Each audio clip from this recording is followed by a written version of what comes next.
The Baltimore Ravens kick off Week 10 with a 35-34 thrilling victory over the Cincinnati Bengals. We're making picks for the rest of Week 10 Sunday and Monday on today's Peacock and Williamson.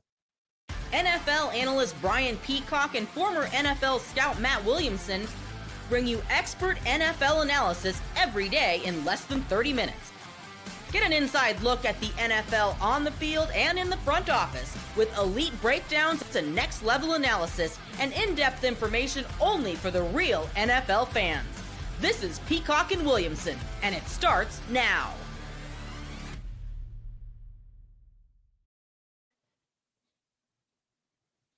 Welcome to the Peacock and Williamson NFL Show. Brian Peacock alongside Matt Williamson at BD Peacock at Williamson NFL. Thanks everybody for making us your first listen on the Locked On Podcast Network, your team every day. Love our everydayers and appreciate everyone out there listening for the first time as well. Subscribe on YouTube or wherever you are listening to this podcast. Today's episode of Peacock and Williamson is brought to you by LinkedIn Jobs. LinkedIn Jobs helps you find the qualified candidates you want to talk to faster. Post your job for free at linkedin.com/LockedOnNFL. That's linkedin.com/LockedOnNFL. Terms and conditions apply. All right, we got to start with the Thursday nighter, Week 10, off to a fantastic start. And that was fun watching Lamar and Burrow go toe-to-toe. Started slow, finished in a fury.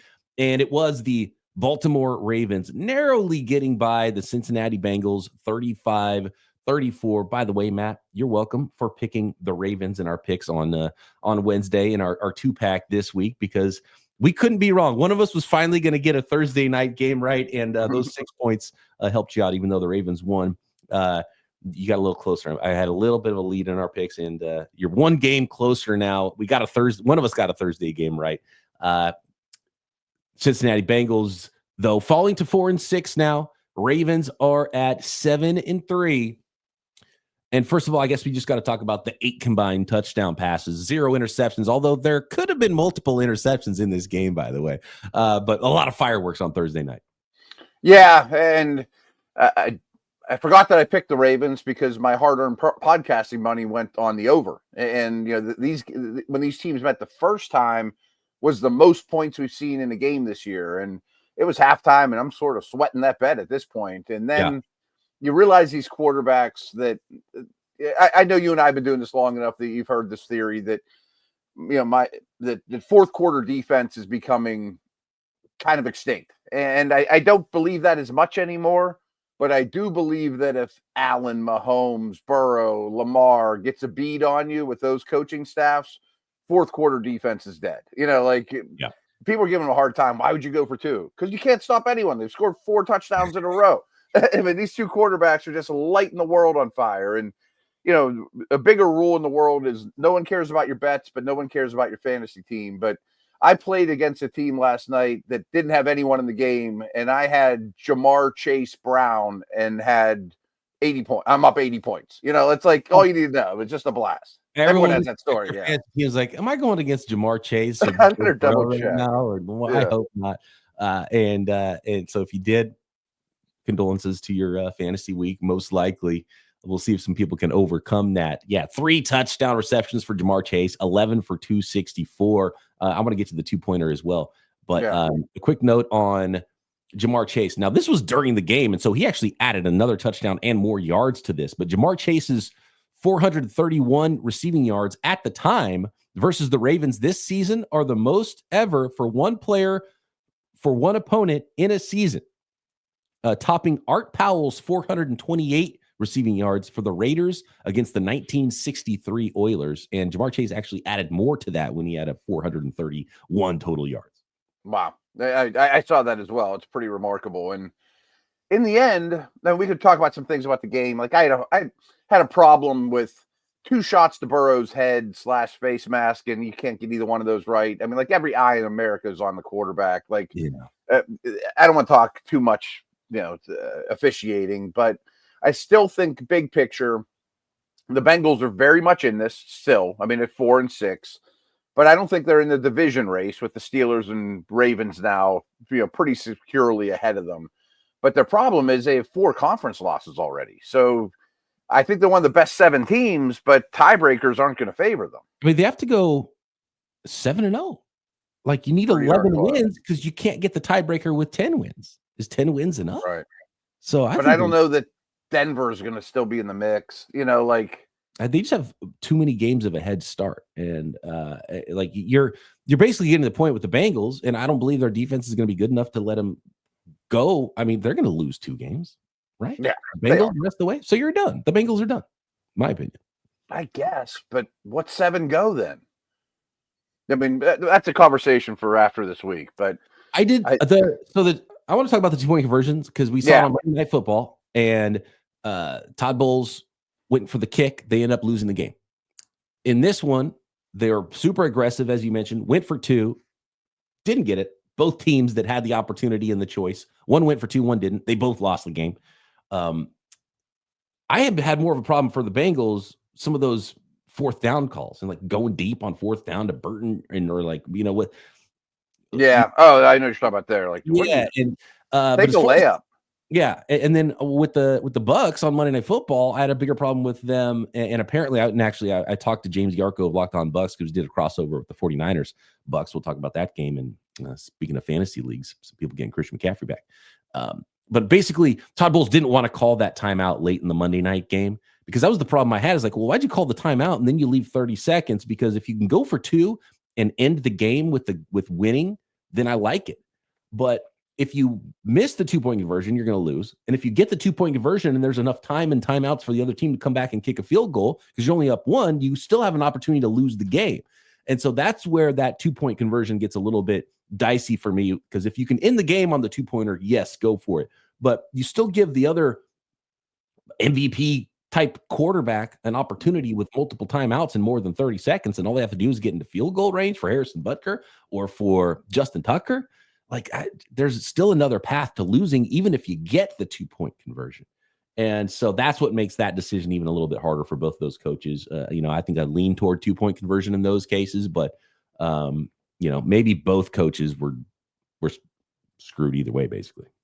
It's pretty easy to Monday morning quarterback those decisions. Yeah. When it don't go right, like, you were dumb coach. So I don't try to kill them for that. I just recorded my Friday Locked On NFL with Wig, and it made me crazy at the time, and he brought it up. Is if you remember the play, though, the announcers are talking about, Burrow's moving everybody around. He's got Chase one-on-one to his left, and he finally moves it so it's perfect that it's clear that that's the one-on-one before the snap, and they call timeout. Like you got exactly what you wanted and you called timeout. Like, what are you doing? We want to see what defense they're in and then call a new play. It's like, what about the play you had called? Yeah. I use the example, like when I was at Pitt with Larry Fitzgerald, we would put it on the scoreboard. We're throwing a fade to Larry down by the goal. The guy that has 400 and some yards against the Ravens, he's getting the football here, not call timeout. And then so the play you end up going to is not only not to your best player, you go to like your backup tight end. Yeah, right. Game 2-point conversion. So there was that. Yeah. But another thing, real quick. I mean, and this is a Steeler thing, but watching these 2 quarterbacks, I mean, they're 2 of the best 4 on the planet, to be in my opinion, with Mahomes and Allen. This could really go down as something of Burrow versus Lamar for 12 years, 2 to 3 times a year. And we have seen some of it, obviously, but it's terrifying as a Browns or Steeler fan. And I'm sitting there thinking, like, man, I think the Steelers are going to the playoffs with Russell Wilson, and that's better than it's been around here. But the other 6 quarterbacks in the playoffs might be Herbert, Burrow, Mahomes, Allen, Stroud, and Lamar. Yeah. Tough go in the AFC right now. That the play where Lamar retreated like 20 yards and then still gained 10 yards, like those types of plays are like, man, what do you do? What do you do against? What do you do? Just one of one human being there playing quarterback, and Lamar keeps getting better and better in the passing game too. So fun. And when Burrow's healthy and he has those weapons too, like once Hamilton was out of the game too, and they got that cover 4, and Chase was just like, boop, okay, later, and Burrow lays it out there.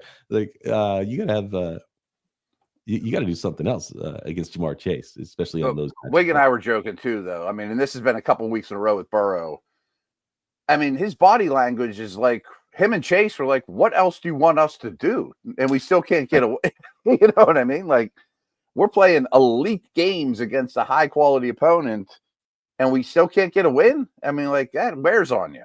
And they had opportunity. And even when Lamar threw him the ball, can't quite secure the interception. So that was a killer. Tough one for the Cincinnati Bengals. And clearly offense is not a problem there for them. I tend to think they're out of it because the path just gets so difficult. The math doesn't add up very well. Yeah.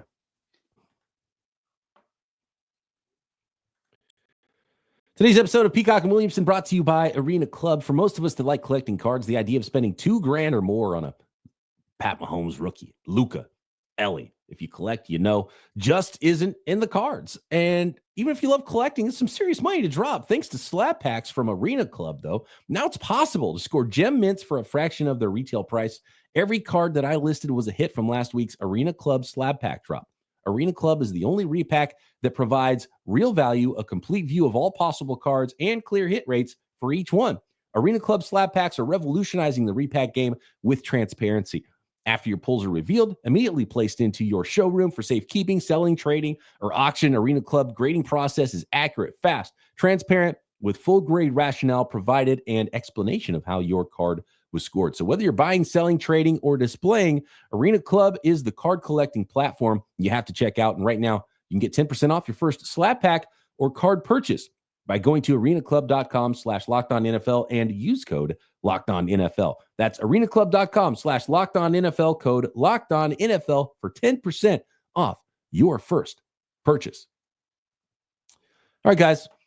Hims is changing men's healthcare by providing you with access to affordable sexual health treatments from the comfort of your couch. You guys ever feel like you need a little boost in the bedroom? It's time to stop worrying about your performance and get a Hims so you can feel confident knowing you can do everything you need to do when you need to do whenever you're in the mood. The process is 100% online. There's no need for uncomfortable doctor visits. Hims provides access to a range of doctor-trusted ED treatments like chewable hard mints and Viagra, Cialis, and their generics for up to 95% cheaper. No insurance is needed, and one low price covers everything from treatments to ongoing care. Hundreds of thousands of trusted subscriber Hims can help you find the ED option that works for you. So start your free online visit today at hims.com/lockedon. That's HIMS.com/lockedon for your personalized ED treatment options. hims.com/lockedon. The products mentioned are chewable,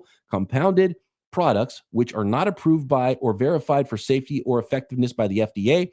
Prescriptions require an online consultation with a healthcare provider who will determine if appropriate. Restrictions apply. See website for details and important safety information. Subscription required. Price varies based on product and subscription plan. All right, let's get into some of our picks for week 10 of the NFL season. A little bit of news to go along with our picks. And we kind of hinted at the fantasy football angle of things here. And not only am I activating in my fantasy leagues Christian McCaffrey, who has not played at all for me, and I still kind of mad at Kyle Shanahan. It's like, come on, dude, not a heads up a week earlier that Christian McCaffrey wasn't going to play at all for half the season. Before you use the first overall pick on him in your draft. Exactly. Yeah. So a lot of fantasy owners, I'm sure, rejoicing that they get to activate Christian McCaffrey. It looks like this week. It's not for sure 100%, but everything pointing to Christian McCaffrey coming back for the 49ers post-bye now against the Tampa Bay Buccaneers. And I want to talk about another guy I'm activating as well, Jonathan Brooks, rookie running back. I've been scraping by at running back. And so get a couple guys back. Jonathan Brooks is not going to carry the load. Christian McCaffrey might, depending on how he's doing with his Achilles. And actually, Jordan Mason's a little banged up for the 49ers as well. And it is the 49ers going east to the Tampa Bay Buccaneers. The Bucs are kind of in a similar spot in the NFC that the Bengals are in the AFC, Matt. The 4-5 Buccaneers really need some games here, but it's the Niners, and actually this is growing. It was 5.5 yesterday. It's 6.5 now that the 49ers are favored on the road at the Tampa Bay Buccaneers. Yeah, and I know we'll get to the game, but just so I don't forget, I just got a blurb on my phone. It sounds like Nico Collins also could be back this week too as a fantasy nugget. But I think this could be the beginning of seeing the Niners like we used to, and boy, they're just going to keep moving up power ranks, and then, a month from now, be like, oh, they're back to being a contender. I mean, I think that's very, very much in the cards. I'm looking at a 6.5 point spread, though. Yeah. I'm taking the Bucs at home with that because they can run the ball. They got a really good O-line. I like how Baker's playing. Just got a blurb on my phone, too, that everybody's in for Tampa besides Mike Evans. So they're pretty healthy except for that position. Oh, really? Everybody's in because they had not only Mike Evans out and Godwin out, the next two receivers up. Sterling Shepard hadn't practiced all week. He must be on the field Friday then, if that's the case. He's dealing with a hamstring and a hip, I think. And I actually misread that. He's the only one ruled out. There's still some questionables. Okay. Yeah. Bucky Irving's got a toe, and he's been limited in practice this week. So the injuries are kind of too much. And I don't know that Christian McCaffrey adds that much to the 49ers, but I think traveling east is nullified by the short week from the Buccaneers. They went toe-to-toe with the Kansas City Chiefs on Monday night. So a short week for the Bucs. They're so banged up everywhere on offense, and the Niners are coming off a bye and well-rested. I think that kind of nullifies that advantage of being the home team for the Buccaneers. And so for me, I liked it a lot better at 5.5. 6.5 starts to worry me. I do like the 49ers quite a bit in this game. So I'm going to go the other way. And if you look at, DVOA and you look at PFF grades and their power ranking system, the 49ers are just a better than 4-4 football team. And now they're getting healthier. They're getting Juwan Jennings back, their kicker Jake Moody as well, along with Christian McCaffrey, most likely back for the 49ers offense. And the 49ers are a couple of plays away from being 6-2. And even if everything else was exactly the same for this team, we'd be talking about them so much differently, I think. And I think the Niners are poised again. And Niners are 9-1 in their last 10 November games. Kyle Shanahan's gone on runs post-bye numerous times so far as head coach of the 49ers. I do think the 49ers season kind of starts now in the NFC West. There's a little bit of a shotgun start there. And so I like the Niners big time. I think this is a big game for them, a huge opportunity against a really banged up Buccaneers team. And as good as Baker Mayfield has played, and look, they were good against the Chiefs too, better than the 49ers were against the Chiefs recently. On paper, I look at this game and the matchups don't favor the Buccaneers on either side of the ball. So I like the Niners by a touchdown here. Okay. You're persuading me, but I'm going to stick with my plus 6.5 to be different. 6.5 at home for a good team is not a bad bet, Matt. So I'm not going to try to talk you off of that. I just think the 49ers are in a different place right now, and we're going to see a little bit of a run from them. That's my. I agree with that. Going the rest of the way.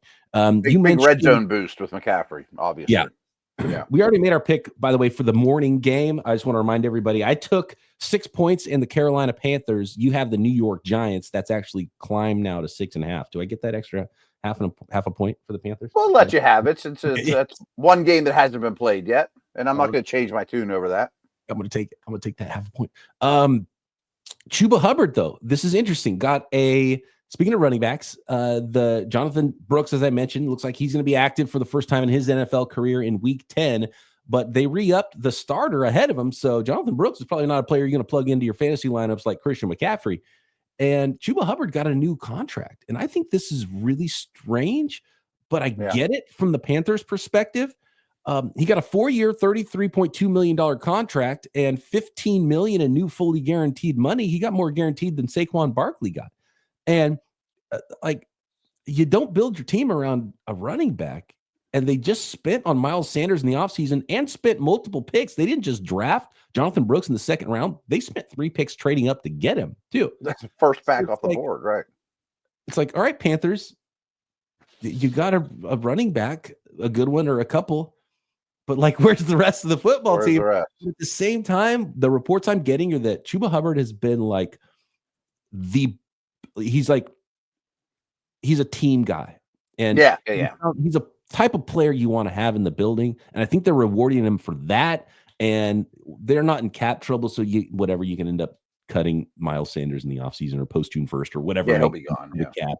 And then once the Chuba Hubbard contract starts to get old, and then you maybe have to re-up Jonathan Brooks if he turns out to be good. And you got a 2-headed monster in between. A lot of work to do on that team. So I'm not going to crush them for spending all these resources to get the player that you're supposed to put on the the running back's supposed to be the icing. You build the team first, then you drop a running back in. You don't start with the running back, but at least they have a position they like in Carolina. So good on them for that, and good on Chuba Hubbard, I guess, for getting the contract. As curious as it is with everything they've done at the running back position, you're trying to build a locker room and build a culture. And if Chuba Hubbard's important for that, then good on him.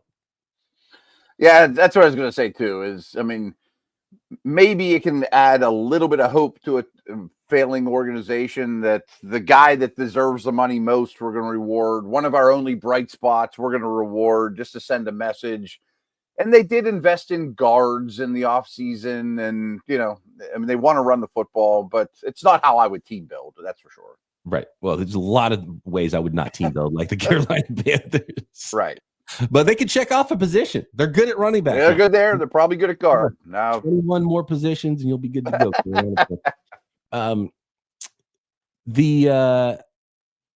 Josh Jacobs, by the way, the guaranteed money thing. I said Saquon Barkley. Josh Jacobs. You got more guaranteed money than Josh Jacobs. Okay. Right before people get mad at me. We've got the New England Patriots at the Chicago Bears. The 2-7 Pats at the 4-4 Bears. Bears favored by 6 at home. I think it should be close. I mean, Drake May versus Caleb Williams. I'll definitely take the points. I don't like where the Bears are at all. I think there's a really good chance we're talking about very hot seats in Chicago and Jacksonville on Monday. And I don't think they'll win, but I think the Patriots hang around and May looks better than Williams. Oh, interesting. I'm going to go the other way. I like the Bears. They're a better football team top to bottom. I don't think they're going to get ran all over like they did last week against another rookie quarterback. And this is going to be fun with Caleb Williams versus Drake May. I think the soft tank is happening right now for the New England Patriots. And I don't think they want to win this football game. Give me the Bears. The Buffalo Bills are at the Indianapolis Colts. 7-2 Bills are favored by 4 on the road at Indy. I like the Colts. I like the Bills huge here. I'm going to say that a lot of these games. The spreads might persuade me, but I think there's going to be a lot of lopsided games this weekend, and this is absolutely one of them. I like the Bills in this one as well. Denver Broncos are at the Kansas City Chiefs. The 5-4 Broncos at the 8-0 Kansas City Chiefs. Kansas City favored by 7.5. Has Kansas City covered any of these big numbers? That's what I was thinking too. They only cover the ones where they're underdogs. When they're like big favorites, they just squeak out with the win. And it makes me want to take the Broncos in one of the class. Like these are the classic ones, right? The division matchups. You got a good coach on the other side. The Broncos have kind of outperformed what my expectations were for them. I don't think they're going to go into KC and win the game, but we saw it against the banged up Bucs last week. I think things are going to be a little closer than a touchdown, maybe. So I'm going to take the points in the Broncos in this. I am too. I mean, I think there's a lot of line of scrimmage play, a lot of running, not a lot of blowout capabilities here. Divisional game. Kansas City wins all their divisional games, but I don't think they win by more than a touchdown. I like that half point too. Yeah, me too. Yeah. Speaking of divisional games, we got the Atlanta Falcons at the New Orleans Saints. Two teams going in opposite directions right now. On the road, the Falcons are favored by 3.5 points at New Orleans. One of my favorites. I'll gladly give up 3.5. I mean, New Orleans seems like they're in a really bad place, and seems like a lot of momentum gathering around Atlanta. Yeah, the Saints waving the white flag, and that is a pretty big deal, I think, in this one with the Falcons playing some good football right now, and the Falcons are. I'm not fully behind the Falcons. Like, I think they might be a one and done team in the playoffs, but I'm easily picking them right now, especially with the way things are going with the Buccaneers and some of the injuries there and the problems they have on the defensive side of the ball. The Falcons don't have a pass rush is what really worries me for them in January, but they might run away with this division. I think they're starting to, and maybe Tampa can hang around, but they got a tough one against your Niners. We do have some buys this week. So no Browns, no Packers, no Raiders, no Seahawks. We got a Dolphins-Rams Monday nighter. Let's get into the rest of the picks for Week 10 next.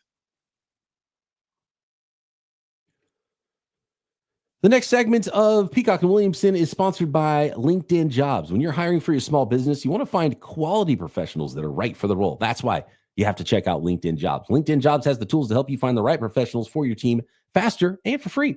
LinkedIn isn't just a job board. LinkedIn helps you hire professionals you can't find anywhere else, even those who aren't actively searching for a new job, but might be open to the perfect role, potentially your role, because in a given month, over 70% of LinkedIn users don't visit other leading job sites.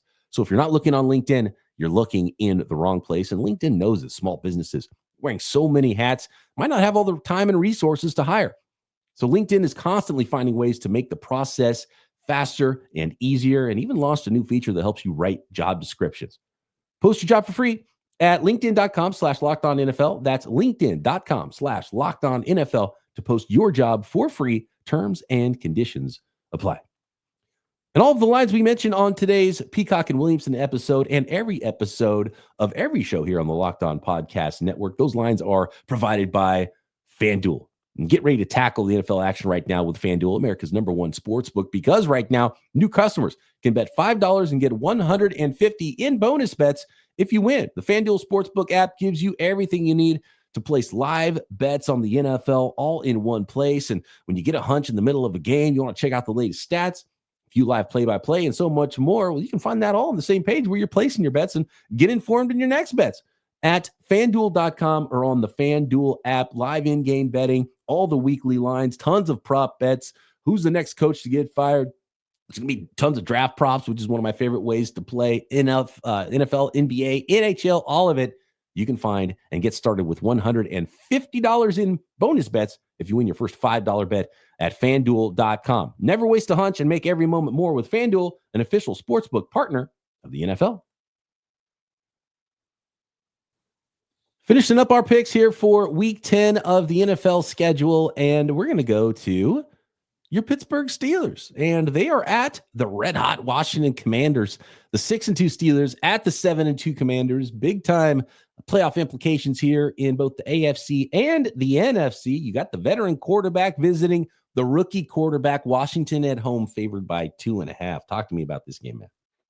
I could talk to you for hours and hours about this game. I fear that I'm looking at it too much through black and gold colored lenses, because when I started, well, let's talk about good things about Washington first. Because when I started my prep, I kind of thought Washington's a little smoke and mirrors. Their wins aren't as impressive as I thought, just kind of scrolling down their schedule. And then you start really digging into the tape and the numbers and the coaching. They're pretty real. I mean, they're good on the offensive line. It is a really diverse and difficult offense to play against. Daniels is everything he's cracked up to be. Defensive side of the ball is really well coached. But I think the Steelers are just in a better position. And a lot of it's like your Niner conversation with the bye, that Tomlin destroys rookie quarterbacks. I mean, like Hank Stram and Don Shula, the only guys with a better winning percentage against rookie quarterbacks. Now, I don't think Daniels is the typical rookie quarterback. Tomlin's also the top, one of the best all time, coming off a bye. All the Cam Haywards and TJ Watts and all their ailments are, all gone now with the week off. And Frazier comes back at center, and they get some pieces back and added a couple things at the deadline. I think it's a bad time to play the Steelers. Speaking of the deadline, though, maybe their greatest weakness was helped out. Marshawn Lattimore. I don't think he's going to play. Oh, is he not going to play? I mean, we're recording this Friday. Wednesday and Thursday, he did not practice for his new team. That would be really hard to throw him in a lineup without hardly any practice on it. That would be hard. Maybe I'm wrong. I think one of the paths when you're playing the Steelers is do what you can to make sure you limit George Pickens and try to stop the run a little bit, and you're going to be in pretty good shape. And, Mike Williams doesn't scare me yet. We'll see what that looks like. Is Williams going to play for the Steelers? I assume he'll run 12 go routes or something like that. You know what I mean? Yeah. So not a big game for those players acquired in trade at the deadline for the Steelers and Commanders. Preston Smith will factor in. Okay. Yeah. Couple pass rush reps, try to stop. Yeah. I'm not sure Herbeck's going to play in this game, so he might be the 3. Just keep those guys fresh. Oh, you're really talking me into the Steelers, because I was going to go Commanders here at home by a field goal, 2.5 points. I'm going to stick with it. I'm going to stick with the Commanders. I love the way they're playing ball right now, and they just keep playing so well. And so if I'm even neutral field at home, you get 3 points. It's only 2.5. So I feel like I'm getting 0.5 point based on what I would probably think about this game. You dropped a stat actually this week about the Steelers in third quarters. Did I see that right?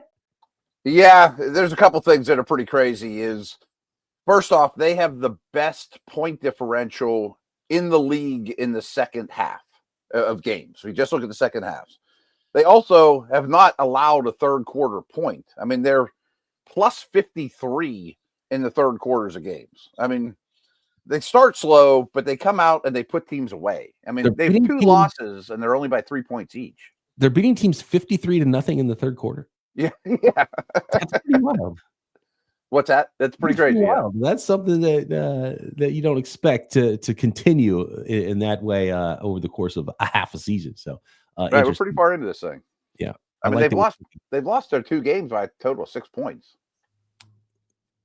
To illustrate how good the Daniels to McLaurin connection has been this year, getting a fantasy football trade offer, Tyreek Hill from McLaurin. Do you take that? I feel like Tyreek Hill the rest of the year is the smart play, but McLaurin's outperformed him so far, and maybe you expect him to continue to go well for Washington and not as well for Miami, even with Tua back. We're getting that point with McLaurin, though. I mean, he's going to get Porter this week, which doesn't mean he's not going to do anything. He's been awesome. I would take Tyreek in that trade. You're talking me into taking the points here with the Steelers against the Commanders. I'm picking them to win. And I urge our betting public, you can get this game at +3 too. Don't do the 2.5. Yeah, right. Yeah, I'm locking in the 2.5. I'm taking Washington. Okay.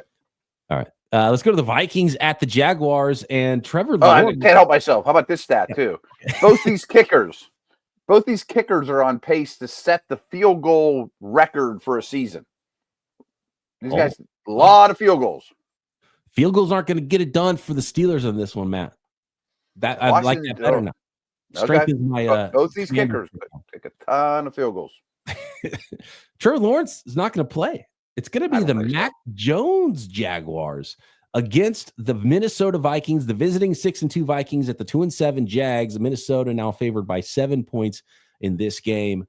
I probably wouldn't touch this game. I don't like it. I generally would like a home dog here in this situation, getting a lot of points. But the Vikings are much better than the Jaguars. Jaguars kind of waving the white flag a little bit, and now Mac Jones is starting instead of Trevor Lawrence. Trevor Lawrence hasn't been amazing. Is that big of a problem? And you said something off the air that I didn't really think about. Is it time for the soft tank for the Jaguars right now and sitting Trevor Lawrence the rest of the year? Yeah, I think there's a chance we might not see any more of them. You know, they traded their left tackle, bad mojo. I think they're all getting fired. I like the Vikes here, but sometimes we've talked about this a lot, but sometimes I just can't picture like Minnesota playing in Jacksonville, you know, like their purple uniforms running around in that field. It is a weird game. Yeah. I think it's probably a game that has happened one of the fewest times in NFL history. And that has no basis in what the numbers tell us, but I cannot ever remember a Vikings versus Jaguars football game. I'm sure there's some memorable one we don't remember, but it's just a weird matchup. I like Minnesota here huge. Brunell against Randall Cunningham or something. I don't know. Right. I'm going to take the Vikings. Yeah. White flag. Hard to get behind the Jags right now. The Tennessee Titans are at the Los Angeles Chargers. The Chargers are charging into the playoffs right now under a new regime. Justin Herbert, he's got a 10-1 touchdown to interception ratio right now. Efficient ball. They're running the ball. Ladd McConkey's becoming like kind of that number one jitterbug slot. They've run the ball well. They're playing great defense. Chargers are favored by 7 points at home against the Tennessee Titans. It's a lot of points because I do think Tennessee's defense is pretty good. I think there's a chance we go back to Levis, though, which makes me very happy about starting my Chargers defense because he could throw you a couple that they take to the house. I very much think the Chargers win and are noticeably better on both lines of scrimmage. Massive quarterback advantage. Herbert's playing incredible. I guess I'll take the Chargers -7, but that's a big number. Yeah, I'm in the same boat. I don't love this one, but I just like the Chargers a lot more than the Titans. I think this could be one of those games that's like 17-7. So, yeah. And it's never in like doubt, you know? Right. Yeah, 17-10, something like that. The Philadelphia Eagles at the Dallas Cowboys. Usually this is like, man, made for prime time, but right now the Cowboys are, speaking of tank mode, no Dak, right? CeeDee Lamb's playing hurt, and he said he's going to keep playing because there's kids in the stands that buy tickets and want to see him play, and he's going to go for it, but he's not right. And that's the reason the Philadelphia Eagles are visiting the Cowboys favored by 7.5.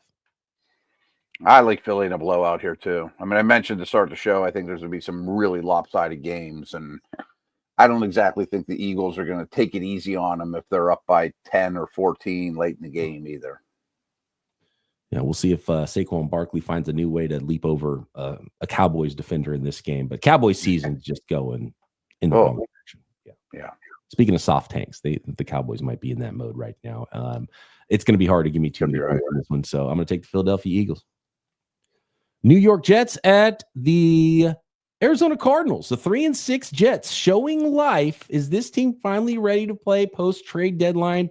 Adams looked a lot better in game 2, and they made a huge difference for those Jets. They get Hassan Reddick back as well, who missed the first half of the season with his contract dispute. Rodgers isn't the Hall of Fame Rodgers, but he's not a terrible quarterback right now. He's playing okay. The Cardinals tried to bolster their defense at the trade deadline. That's clearly their problem. Jets are favored, though, on the road by 1.5, and I don't think I like that. I'm going to take the home Cardinals in what I think is going to be probably a pretty close matchup. This is one of my favorite bets of the week is Cardinals plus points at home. I think they're much better coached. And I think the betting public, not that I'm a betting expert, don't get me wrong, but it feels like everyone saw the Jets win in a primetime game, and now they're saying, oh, this is a team we thought they were. That was a really ugly game against Houston. I mean, I didn't come away really impressed with the Jets at all. And I know they have a long week to go to Arizona, but Arizona's good. I mean, I think Arizona is an above average football team. I don't believe that with the Jets. I think you nailed it in the Jets have been completely unimpressive, but the Cardinals have been very impressive. Yeah. And that's, and that's all vibes. That's not a statistic analysis or anything like that, but I'm getting points at home with the Cardinals, and I think it could be a close game. I'll take those points. Yeah, at home, no doubt. Here's a good one. It is the Detroit Lions at 7-1. They're at the 6-3 Houston Texans. Detroit favored by 3.5 on the road. And you mentioned a little bit earlier, maybe a little Nico Collins in this game, which I think makes a huge difference for that Texans offense. 3.5. I don't like Houston's O-line. It seems like an easy bet just to take the Lions. But I also think Houston's sort of desperate. And if they can get Nico back, they're at home. Maybe they can bite and claw and, give the Lions everything they have. But I'm still going to take the Lions minus the points just because their O-line travels and that running back room is going to flourish every week, I feel like. Yeah, I'm with you. I'm going to take the Lions probably with most lines, especially if you're not getting a lot of points. And I don't think the Texans have played quite up to what their 6-3 record is right now. And even with Nico Collins back, I like the Lions here on the road. 3.5, not enough to talk me out of the Detroit Lions, who are the best team in football right now. Yeah, they're strong. I hate this one because the Rams should be favored by more at home against the Miami Dolphins. And I don't know what to think of this one. I want to take the Dolphins because I don't believe in the Rams. And I think the Dolphins can be much better than we've seen, but the Rams are only favored by 1 at home. And so I kind of have to take the Rams because they've played better football this year than the 2-6 Dolphins, even though I do think the Dolphins have the opportunity to be a different team than we saw in the first half of the season. And again, I don't believe in the Rams, but this should be like 3 or 4 points. And it's only 1 point. And so I'm going to reluctantly take the Rams at home here. I don't want to touch this one, but I am really interested to watch it.